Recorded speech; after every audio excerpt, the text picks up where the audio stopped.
everyone, I'm Cassie Kresny, and I'll be talking about our paper, Movement Patterns as Enrichment, Exploratory Canine-Drone Interaction Pilot Study. Engaging with animal companions allows both the animal and the human to increase their physical activity alike and form a lasting bond. Increasing physical activity has the potential to be especially beneficial in the United States, where pet obesity remains to be a common condition. Increasing physical activity with a caregiver can be beneficial treatment for both the pet's health as well as the human's health. Adding technology to these interactions can be beneficial by adding novelty and introducing complexity to shared activities. Some examples commercially available are treat dispensers, puzzle feeders, and remote control toys. In research circles, evaluation and deployments of systems tend to be designed for indoor usage, which can provide meaningful interaction any time of the year and in a condensed space. However, creating technology that can support usage of large open spaces for play and enrichment has the potential to strengthen the pet-guardian bond and encourage physical activity. While it introduces new challenges such as weather dependencies and external stimuli, crafting enrichment to be shared across outdoor spaces can open the door for natural behavior expression and relationship building adventures. Let's take a look at the related works in this area. So much of the drone interaction work is relative to humans and their perceptions, such as exploring how movement patterns can be connected to perceived emotion. For non-human animals, current developments for species other than dogs are in agriculture and conservation. Looking into agriculture, wildlife deterrence tends to be common, as well as automating herding. In conservation, similar herding methods are used with different aims, such as moving elephants away from human areas. And along with this, drones have also been used to collect wildlife data, such as analyzing whale health, assessing chimpanzee nesting prevalence, or counting intermixed species presences. Looking now to dogs, dogs are commonly recruited as participants in animal-computer interaction studies in a variety of contexts. Szymanski et al. Discusses the potential future for dog-drone interactions and highlights an important shift to a dog-centric perspective. They discuss the importance of emphasizing canine safety, reducing stress, and providing an engaging interaction, particularly through behavioral responses. Systems have also been designed to support working dogs' efforts that utilize wearables and drones interacting. To explore the potential for dog-drone enrichment, we are targeting to recruit 6 canine and human participants for our pilot study. We aim to use the study to examine preliminary findings and evaluate the study protocol. We utilize the MEAU method, right here a method for evaluating animal usability, to target data points for evaluating participant interaction as well as using previous established guidelines in the ACI community. So this framework has 7 stages, and we followed all 7 stages in our protocol design process. In this specific talk, I'm going to highlight some of the key takeaways from how the framework furthered our design. To better understand our participants in stage 1, we utilized characteristics previously put forth. As you can see, these involve 3 types of characteristics: physical, sensory, and cognitive, with each having branching characteristics that inform the next stage. Our main target is understanding the sensory experience of our participants, and we focus our data points to be collected on those areas. However, still kept all of the other characteristics in mind throughout the study design. In stage 2, we identified the target activity to be flying a drone out of touch range for a dog with the intentions of enrichment. The goal is to use different movement patterns at varying distances to see if there is a positive impact on behavior. The physical activity performed by the canine would be similar to a game of fetch, where they have short bursts of high energy when they're going after the object, and that's divided by long periods of rest. When looking at the activity to be performed, understanding canine intent in the context of drone interaction is complex. Ideally, the intent would emerge from a positive foundation of security, curiosity, and confidence. However, as this is an exploratory pilot, there is the potential for there to be negative intent, coming from places of insecurity, discomfort, or fear. So to encourage positive intents, such as chase and gain behaviors, and limit those negative intents, such as fear-based aggression, we will be including real-time behavioral observation, positive introductory periods, and limit stimulus exposure, as well as having cool-down periods. So for the observations, all participant sessions will be recorded for behavioral analysis at a later time, as all researchers during the session will be tasked with ensuring the comfort and active consent of the canine and human participants. So for this reason, questions for the human participants will be all saved until the end of the study session. In stage 3, we narrowed the interaction in this setting to be from a distance, as there will be no physical interaction with the drone when in flight or grounded, as we'll be on a platform, so touch and taste-based senses will not be evaluated. However, other senses may be stimulated in participants, such as visual from the movement and the sounds. There is also a plethora of other stimuli that may be found in the context of the study, as we will be conducting protocols outdoors. So this can add a myriad of sense that can be found in the environment, through researchers, and even the drone itself. Outdoor activities may also introduce temperature, humidity, and weather to the senses during study procedures. So to ensure all participants and flying conditions are safe, sessions will only take place on non-rainy days when the temperature is above 50 degrees Fahrenheit but below 80 degrees Fahrenheit to minimize environmental discomfort.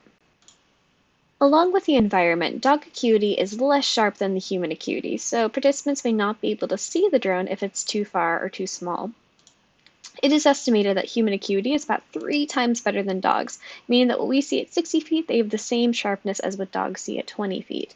So we decided the range of an appropriate distance for the altitude for comparison should be between 10 yards for safety and 100 yards. And the 100 yards is also in compliance with government regulation. For the conditions, we wanted to evaluate if the distance impacted the participants' behavior as well as may impact the sound intensity. So we decided on 2 altitude scenarios. First is the short range, which is 15 to 35 yards, and the other is long range, which is 50 to 70 yards. These conditions will be applied through piloting sensors to ensure proper altitude and will be verifiable through drone data collected during the sessions. And in addition, we will also be recording the decibel levels during each flight to be included in our analysis. To explore the different dimensions of movement, we crafted 3 different movement patterns that are based on different animals that we've seen. First, we have the butterfly pattern. As you can see here, using the dotted line, that means it is at 20% of the drone's power, so it's a little bit slower. It also has wide, rounded turns, so there's no quick jolting. Next, we have a dragonfly pattern that is 50% of the drone's power, so it's a little bit quicker, as well as sharp turns. So as soon as it gets to one side, it uses all the power to go back, so kind of like a zigzagging style. And the last one is the bird pattern. The bird pattern has a mix of the butterfly and dragonfly, where the bird is going to go slow one direction, but then quickly the next, so that the power levels of the drone will keep shifting between 20% to 50% at each turn. So let's move on to our study protocol. So of course, approval for study procedures will be received before beginning research for both the canine and human participant. Participants will be recruited through snowball sampling, social media posts, and convenience sampling. Assent to participate in the study will be received from the participant's guardian before engaging in our experiments. So the study involves 2 sessions per participant. The sessions will be separated by at least 1 day and will be conducted with 1 canine participant at a time to minimize distractions and ensure the full attention is given to the participant for verifying active consent. To aid in ensuring participants are comfortable and actively consenting, each session will include 2 researchers with dog behavior experience and at least 1 participant caretaker at all times. While uncertainty may be present when first introducing the drone, if any humans present observe negative stress in the participant's behavior, indicating the dog no longer consents, the session will be paused until the participant returns to a neutral state, or we end the session there. And along with this, all participants will be leashed and secured away from any drone landing or taking off. Fresh water will be offered at all times during the study unless the caretaker requests otherwise, and all sessions will be video recorded for analysis at a later time, as all research will be focusing on the participant's body language for consent during these sessions. So each session will begin with a 10-minute introductory period so that the participant can get familiar with all the humans present, particularly with the researchers, as well as get comfortable in the outdoor environment if it's an unfamiliar location.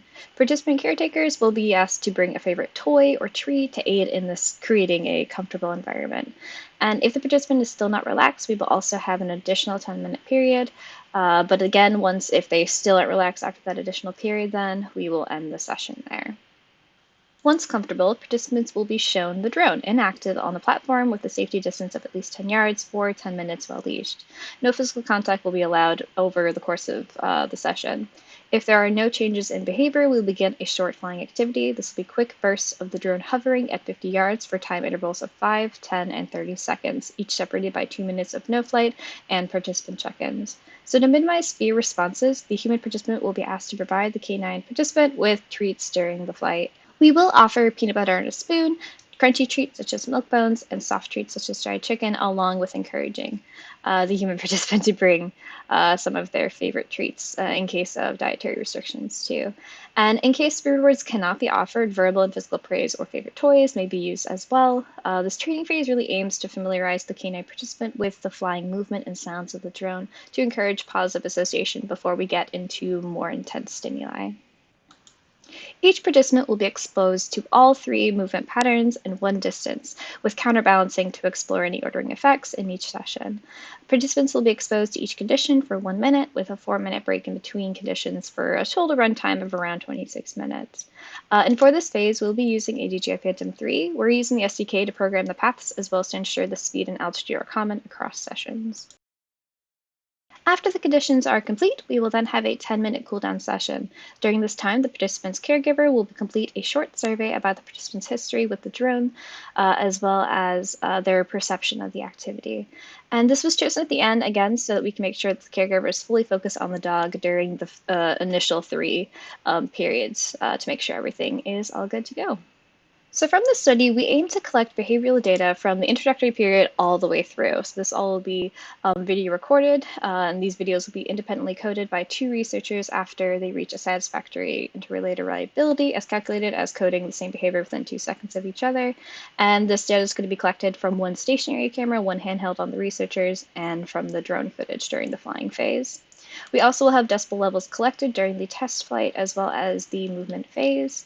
And lastly, we will have the caregiver survey about their perception of the dog's experience right at the end. And that concludes our study protocol. So thank you for listening to this presentation. I look forward to talking with community about making this work better. So thanks.